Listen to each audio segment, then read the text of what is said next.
Olá pessoal, eu sou o professor Wanderson e neste vídeo eu irei falar sobre como corrigir os principais erros de português, parte 1. Bom, primeiramente, quais são os objetivos fundamentais deste vídeo que vai tratar exatamente sobre os problemas da norma culta da língua portuguesa? Então nós falaremos aqui sobre a abordagem dos estudos de casos da norma padrão do português, a fixação do emprego de algumas palavras e locuções da língua portuguesa e a utilização de exemplos da gramática normativa da língua portuguesa. Bom, o primeiro caso a ser estudado neste vídeo é a palavra mal. Mal com L e mal com U. Bom, a palavra mal com L é um advérbio, antônimo de bem. Tá? Então, nós temos aí a palavra mal com L que se opõe à palavra bem. Se nós soubermos que esta palavra mal é um advérbio, já vai nos ajudar muito. Se eu tenho mal com L, advérbio, eu sei que este advérbio, ele modifica quem? Modifica o verbo, modifica o advérbio e modifica também o adjetivo. Então, nós temos ali mal com L, que também é um substantivo significando doença, moléstia, indisposição, aquilo que é prejudicial ou nocivo, tá? Isso é muito fácil de nós entendermos, tá? Quando nós temos a palavra mal acompanhada, por exemplo, de um artigo, tanto definido quanto indefinido, nós sabemos que ela tem um valor de substantivo, ela é um nome. Vamos ver aqui no exemplo. Exemplo 1, olha aqui, ó. O mal da sociedade moderna é a violência urbana. Então, o mal, mal com L, tá? É nada mais, nada menos que um advérbio. Eu não posso, neste caso, utilizar mal com U, é o mal com L, ok? Exemplo 2, olha lá.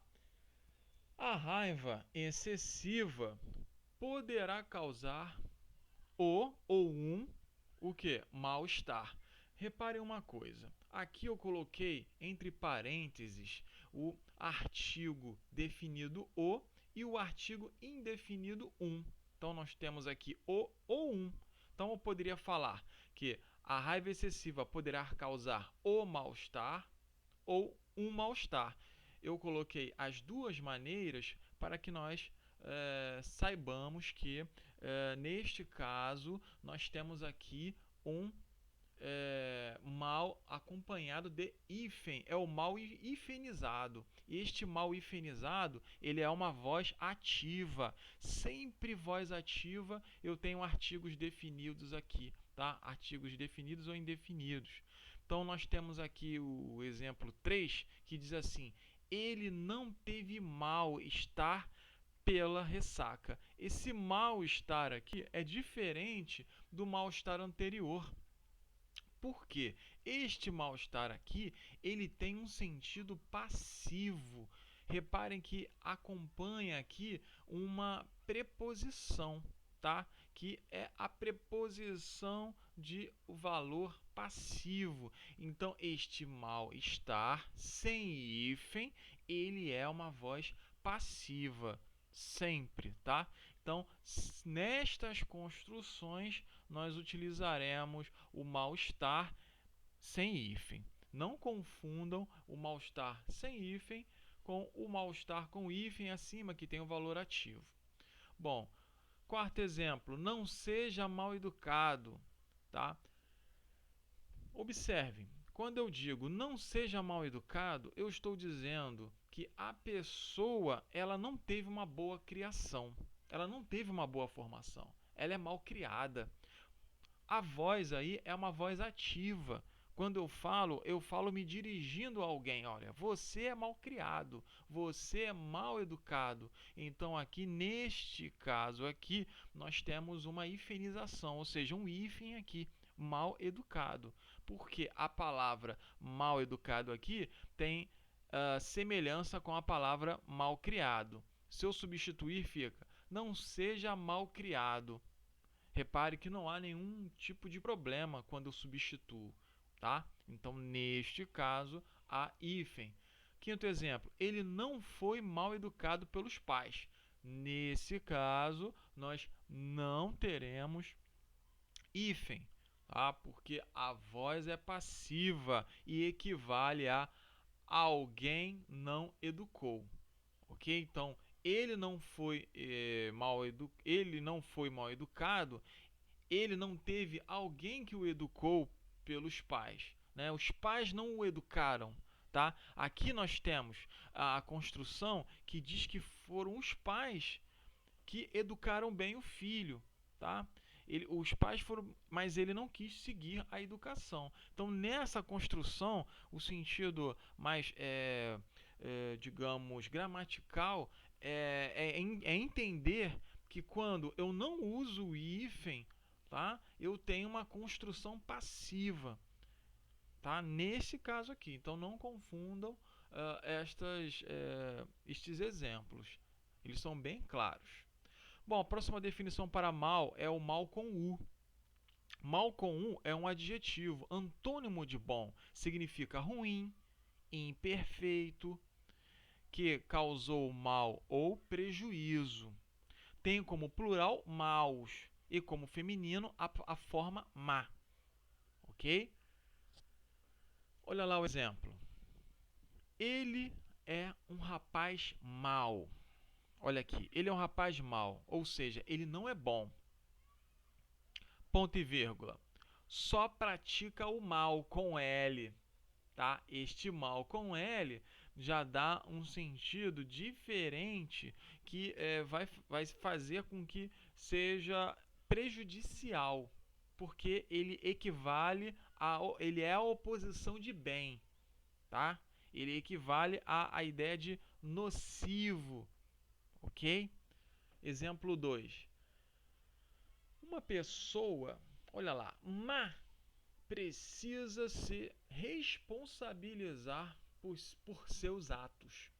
Uma pessoa má, tá? Ou seja, uma pessoa que não é boa. Então, nós deveremos utilizar o mal com o, mas na forma do gênero feminino, porque acompanha a palavra pessoa, uma pessoa má, tá? Próximo caso. Onde, aonde e donde. Então, onde significa em que lugar. Exemplo, onde você colocou minha blusa? Onde, neste caso aqui, equivale a em que lugar. Em que lugar você colocou minha blusa? Aonde significa para qual lugar. Exemplo, aonde você foi ontem?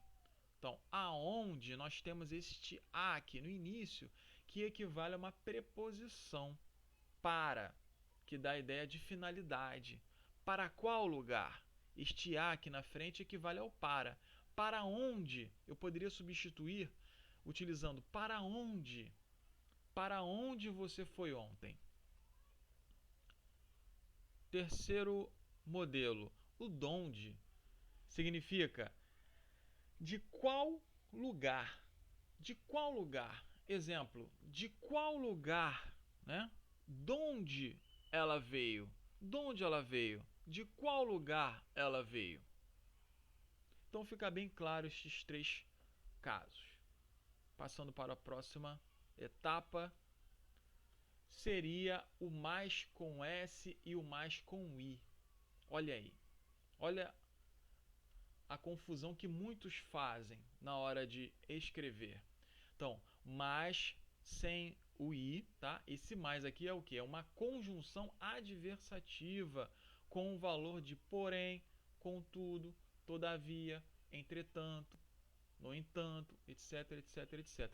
Então, a conjunção adversativa das orações coordenadas, ela equivale a uma oposição.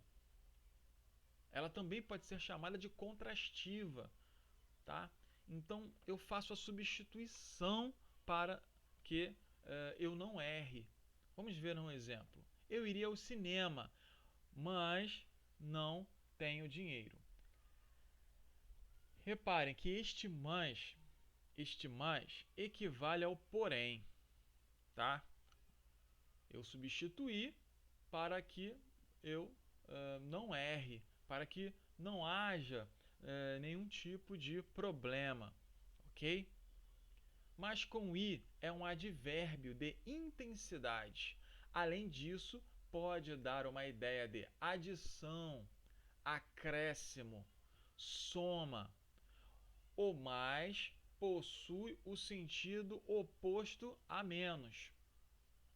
Exemplo: Jorge é o mais inteligente da escola. Então, observe que este Jorge, ele é intensivamente, tá? Muito mais inteligente que os demais colegas.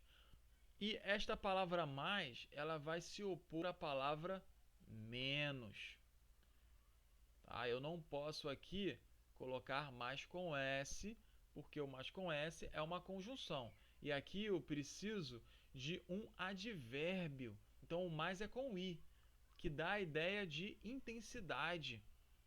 Tá? Geralmente, eu faço uma comparação e jogo um valor muito mais intenso, muito mais constante para o meu objeto, para aquilo que eu quero comunicar, que eu quero escrever, ok?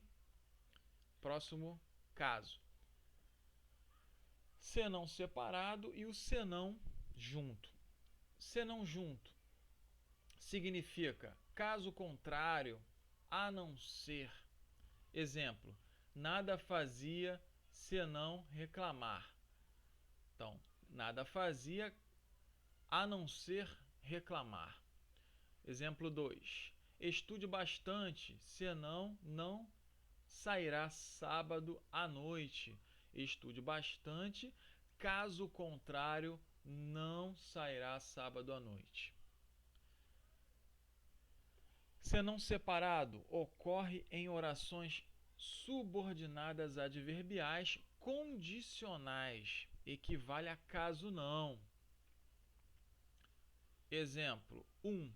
Se não estudar, não sairá sábado à noite.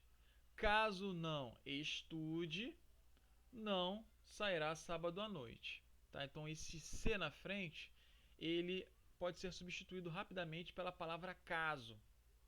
Tá?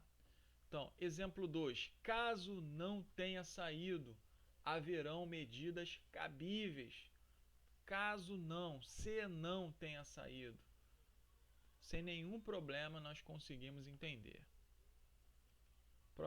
Próximo caso, demais separado e demais junto. Demais separado é uma locução adjetiva que acompanha os substantivos, equivale a mais. E seu oposto é de menos. Exemplo: problemas de mais, dinheiro de menos.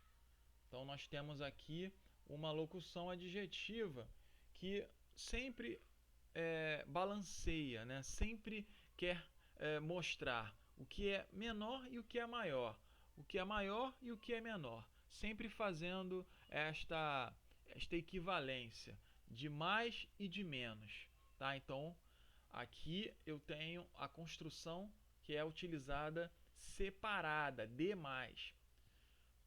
Próximo caso é o de mais junto. Pode ser um advérbio, adjetivando um verbo, indicando excesso. O candidato foi aprovado no Enem e gritou demais. Repare que o demais, ele modifica quem? O verbo, tá? Então, o verbo gritar, gritou, gritou é um verbo. Então, gritou demais. Gritou em excesso. Então, demais aí é junto. Próximo caso é o afim junto e o afim de, tá? Como uma locução prepositiva separado. Olha lá. Afim junto é um adjetivo que equivale a igual, semelhante. Exemplo: eles têm vontades afins. Neste caso, este afins, ele é uma qualidade, mas é uma qualidade que denota igualdade, semelhança. Se eu substituir, ficará assim: eles têm vontades iguais, semelhantes. Ok? Próximo caso, a fim de é uma locução prepositiva ou preposicional que indica finalidade. Ele veio a fim de estudar seriamente. Então, neste caso, eu posso substituir raciocinando da seguinte maneira: ele veio com a finalidade, com o objetivo, com o intuito de estudar o que? Seriamente.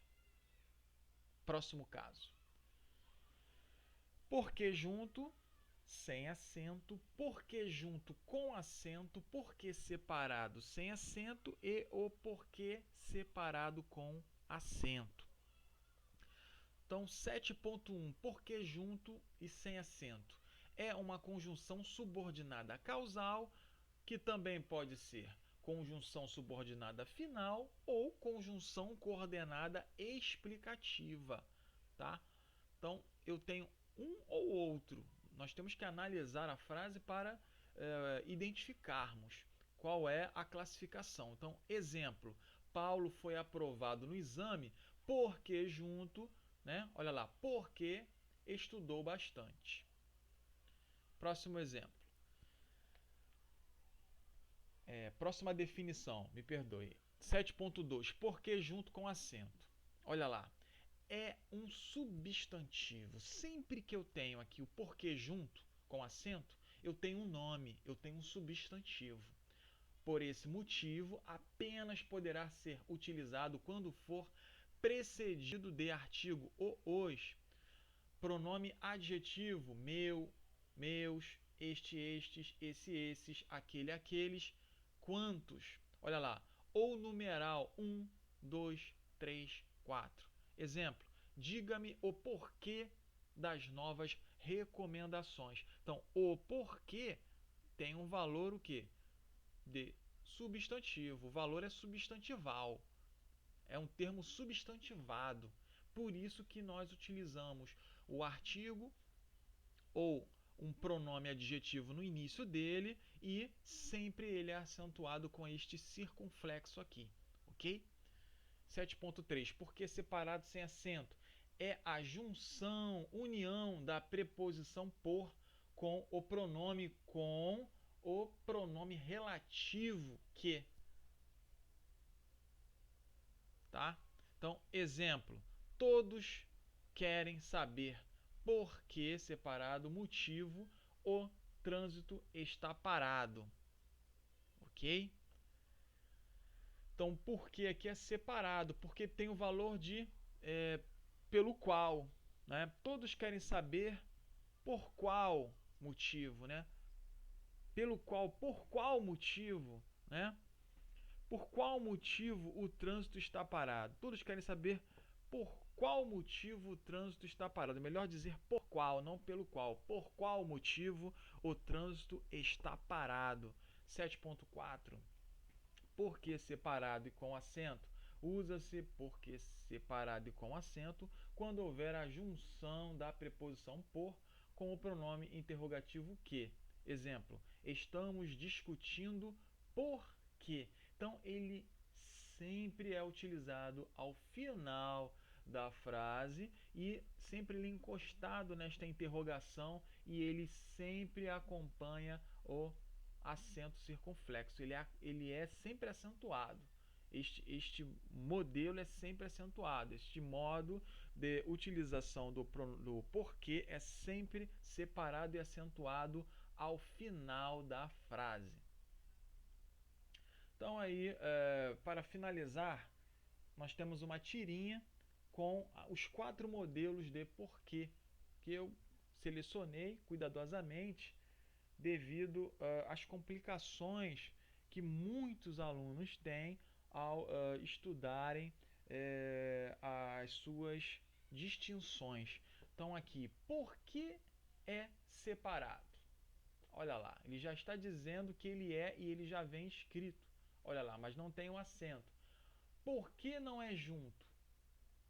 Olha lá, por que não é junto? Então, por que junto? Mas por quê? Olha lá, separado com acento junto à interrogação. E o porquê, olha lá, o valor substantivo do porquê, substantival do porquê, é um nome, olha lá, o porquê junto e com acento, eu não sei. Aí eu tenho a bibliografia, tá, deste estudo que eu fiz, estudo de casos, tá, da maneira correta de nós utilizarmos os vocábulos sem confusão, sem problema nenhum e dentro de um padrão normativo, dentro da norma culta. Tá? Então esse foi o estudo de casos, tá? Dos problemas de norma culta.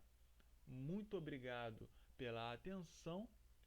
Deixe o seu like, seu comentário, sua dúvida e até o próximo vídeo.